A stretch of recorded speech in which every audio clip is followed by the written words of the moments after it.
আসসালামাইকুম। অনেকদিন পরে আপনাদের মাঝে একটা ভিডিও নিয়ে আসলাম।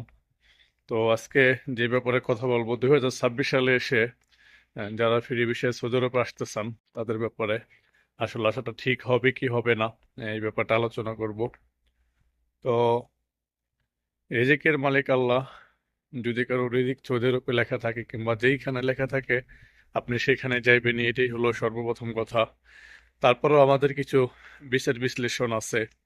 তো সেই বিচার বিশ্লেষণের জায়গা থেকে আমার কাছে মনে হয় যে 2026 সালে এসে আপনার সৌদি আরবে ফ্রি ভিসাতে আসাটা ঠিক হবে না।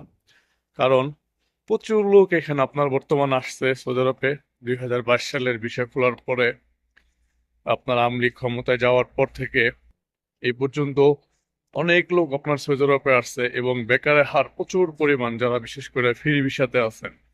আপনার অনেকে আসার পরে ভাবছেন যে চাইলে একটা কিছু করতেই পারবো, আসলে করাটাও খুব কঠিন। মানে এমন একটা পর্যায়ে চলে গেছে।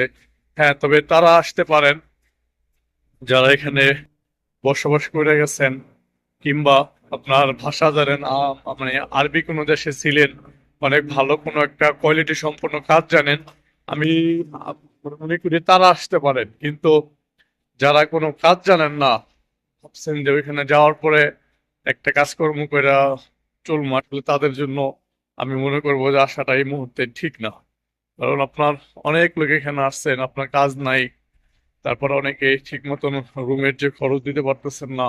অনেকে ফ্যামিলি থেকে ঋণ করে আসছেন, তাও পরিশোধ করতে পারতেছেন না। মানে নানান সমস্যায় আপনার এখানে যারা ফ্রি বিষয় আছে আপনার জর্জরিত আছে।